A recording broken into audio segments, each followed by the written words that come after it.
Friends, நான் மஜித் பேசுகிறேன். இப்போ நம்ம பார்க்குற ஒரு மொபைல் வந்து ஐஃபோனில் வந்து 12 நினைக்கிறேன். ரேட் ரொம்ப கம்மியாக தந்திருக்காப்புல. ஏன் காரணம் என்னென்னா, மொபைல் ரொம்ப தெளிவாக இருக்குது. ஒரு புது மொபைல் எப்படி இருக்குமோ அவ்வளோ ஃப்ரெஷ்ஷாக இருக்குது.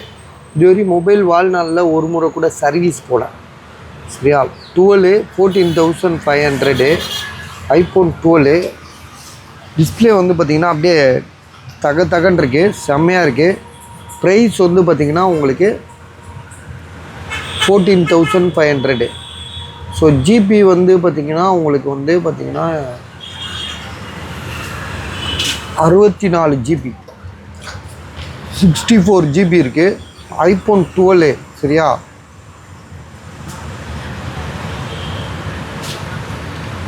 பேட்ரி ஹெல்த் வந்து உங்களுக்கு 89 இருக்குது. 89% வந்து பேட்ரி ஹெல்த் இருக்குது. மொபைலும் புதுசாக தான் இருக்குது.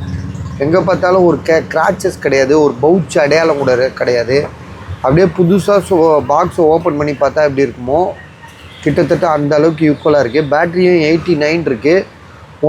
64 ஜிபி. இது 64 ஜிபி வேணால் உங்களுக்கு வந்து கம்மியாக தோணலாம். இருந்தாலும் வந்து இது வந்து இந்த ரேட்டுக்கு இது கரெக்டு தான். 5G மொபைலில் இது ஐஃபோனில் ஒரு 5Gன்னா ஸ்டார்டிங்கில் நீங்கள் இதை தான் எடுத்தாகணும். ஸோ பேசிக்காக வந்து 5Gயை தொடணுன்னா ஐஃபோனில் 12 தொட்டால் தான் முடியும். ஸோ அதனால் வந்து வாங்கலாம். நீங்கள் என்ன ஏதுன்னு பார்த்துட்டு கால் பண்ணுங்கள்.